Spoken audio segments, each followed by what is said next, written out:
आप सब जानते होंगे एप्पल कंपनी के बारे में, जिसके फाउंडर थे स्टीव जॉब्स। और क्या इंसान थे स्टीव जॉब्स, उनकी एक अलग ही कहानी है।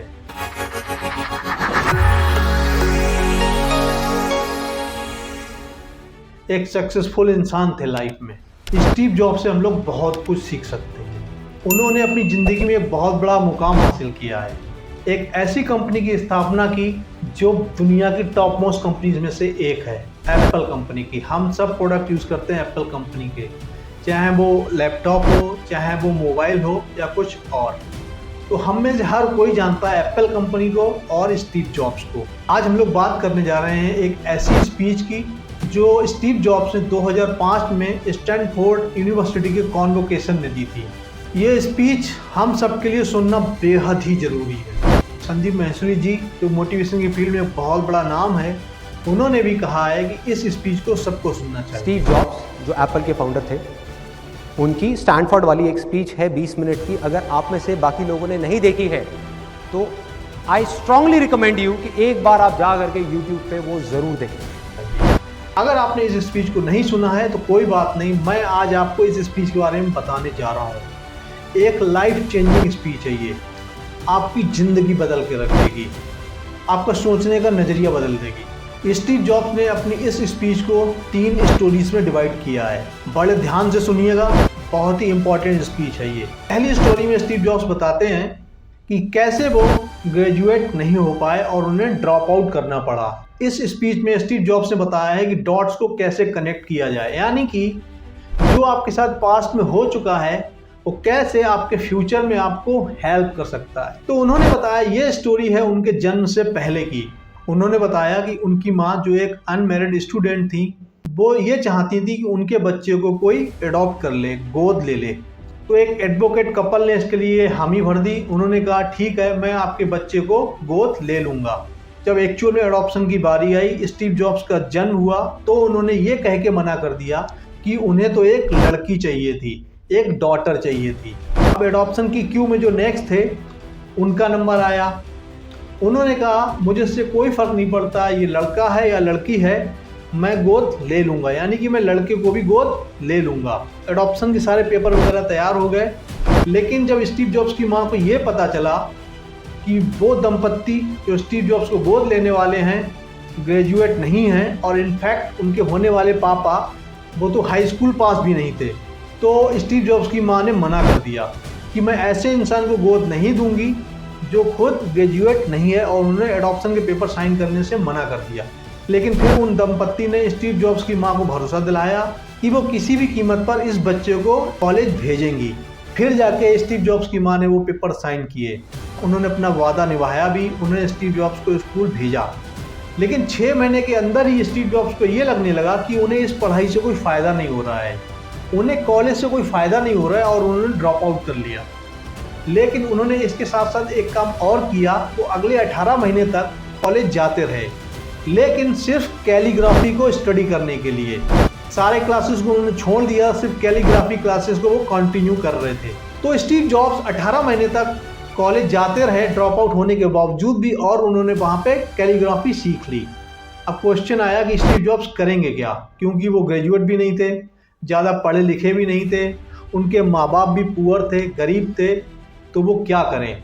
और ये भी कहते हैं कि इसी दौरान वो इंडिया में कैंची धाम उत्तराखंड में आए थे। उन्हें अपने जीवन में अंधकार नज़र आ रहा था, तो नीम करोली बाबा के पास आए थे कि वो उनका मार्गदर्शन करें, और वहाँ पे उन्होंने कैंची धाम के दर्शन किए। और कहते हैं यहीं से उन्हें एप्पल कंपनी को इनकॉर्पोरेट करने का या एप्पल कंपनी को शुरू करने का आइडिया मिला, और यहीं पे नीम करोली बाबा ने एप्पल का एक हिस्सा खा के स्टीव जॉब्स को दे दिया था। वही उन्होंने अपना ट्रेडमार्क बना लिया। स्टीव जॉब्स ने जो कैलीग्राफी सीखी थी वो उनके बहुत काम आई। उसी को यूज़ करते हुए उन्होंने दुनिया का पहला पर्सनल कंप्यूटर बनाया, मैकिन्टोश। तो उन्होंने डॉट्स को कनेक्ट करके बताया। इस स्टोरी से हमें ये सीख मिलती है कि आपके साथ अभी जो हो रहा है वो कभी ना कभी आपके फ्यूचर में काम जरूर आएगा। तो आप जो करते हैं करते रहिए, उस पर भरोसा रखिए, ये आपके काम फ्यूचर में जरूर आएगा। तो वही हुआ स्टीव जॉब्स के साथ भी। उन्होंने कैलीग्राफी सीख ली थी, उन्हें कुछ नहीं पता था इसके बारे में, तो उसने ही उनकी हेल्प करी। एक एप्पल कंपनी जो सिर्फ 2 लोगों से स्टार्ट हुई थी, एक गैराज में वो $2 बिलियन की कंपनी बन गई थी 4000 एम्प्लॉयज़ के साथ।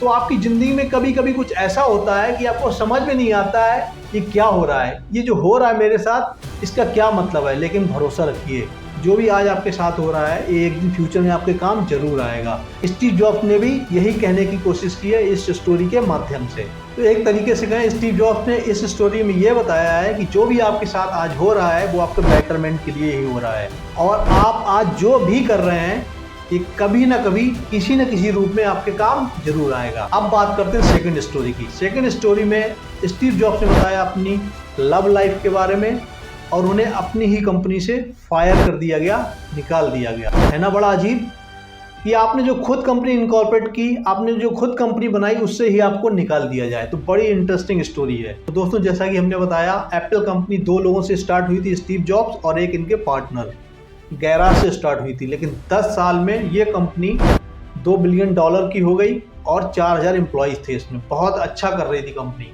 तो स्टीव जॉब्स ने इस कंपनी को आगे बढ़ाने के लिए एक बड़े ही इंटेलिजेंट एम्प्लॉय को अपॉइंट कर लिया।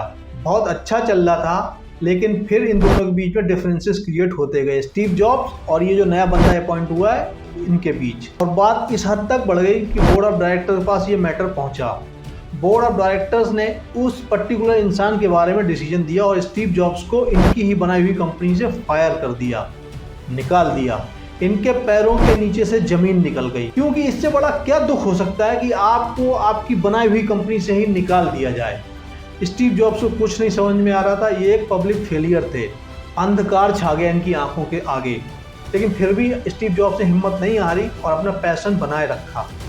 इन्होंने फिर से मेहनत करी और एक कंपनी बनाई नेक्स्ट और एक कंपनी बनाई पिक्सर, और 5 साल तक जम के स्टीव जॉब्स ने मेहनत की और दुनिया की पहली एनिमेटेड मूवी बनाई जो बहुत सक्सेसफुल हुई। और इस वजह से एप्पल ने नेक्स्ट कंपनी को खरीद लिया और स्टीव जॉब्स एक बार फिर से अपनी कंपनी में पहुंच गए। और कहते हैं इसी स्ट्रगल के दौरान स्टीव जॉब्स को उनकी गर्लफ्रेंड मिली थी, जो बाद में चल के उनकी पत्नी बन गई। तो स्टीव जॉब्स ने बताया इस स्टोरी में अपनी लाइफ के बारे में और कैसे उनको अपनी ही कंपनी से निकाल दिया गया था। दोस्तों, तीसरी स्टोरी बहुत ही ज़्यादा इम्पोर्टेंट और इंटरेस्टिंग है। इस स्टोरी में स्टीव जॉब्स ने बताया अपनी डेथ के बारे में। उन्होंने कहा कि जब वो 17 साल के थे तो उन्होंने एक कोट पढ़ा था जिसमें ये लिखा था कि आप जिंदगी के हर दिन को ऐसे जिएं जैसे कि ये आपकी ज़िंदगी का आखिरी दिन हो। और उन्होंने कहा कि जब भी आप सुबह शीशे के सामने खड़े हों तो अपने आप से एक सवाल करिए कि आप जो आज करने जा रहे हैं क्या वो आप फिर भी करते अगर ये आपकी ज़िंदगी का आखिरी दिन होता। और अगर इसका आंसर ये है कि नहीं, तो इसके मतलब आपको कुछ बदलने की ज़रूरत है। उन्होंने बताया कि एक दिन सुबह 7:30 बजे उनका स्कैन हुआ और डॉक्टर्स ने जो बताया उसकी वजह से उनके पैरों के नीचे से ज़मीन निकल गई। डॉक्टर्स ने बताया उनको पैनक्रिएटिक कैंसर है और सिर्फ 3 से 6 महीने हैं उनके पास। तो डॉक्टर्स ने उनसे कहा कि आपके जो भी अर्जेंट काम हैं उन सबको आप कंप्लीट कर डालिए। यानी कि डॉक्टर्स ये कह रहे थे आप सिर्फ 3 से 6 महीने तक ही जिंदा रहेंगे और मरने की तैयारी कर लीजिए। उन्हें कुछ नहीं समझ में आ रहा था। दोस्तों, ये बात है 2004 की और स्टीव जॉब्स ये स्पीच दे रहे हैं 2005 में, यानी कि 1 साल के बाद। शाम को उनकी बायोप्सी हुई और उसका रिजल्ट आया, उसने भी चौंका दिया। उससे यह पता चला उनको जो कैंसर है वो बहुत ही खतरनाक है। लेकिन एक अच्छी बात यह है कि ये कैंसर क्यूरेबल है, ये कैंसर ठीक हो जाएगा सर्जरी के द्वारा।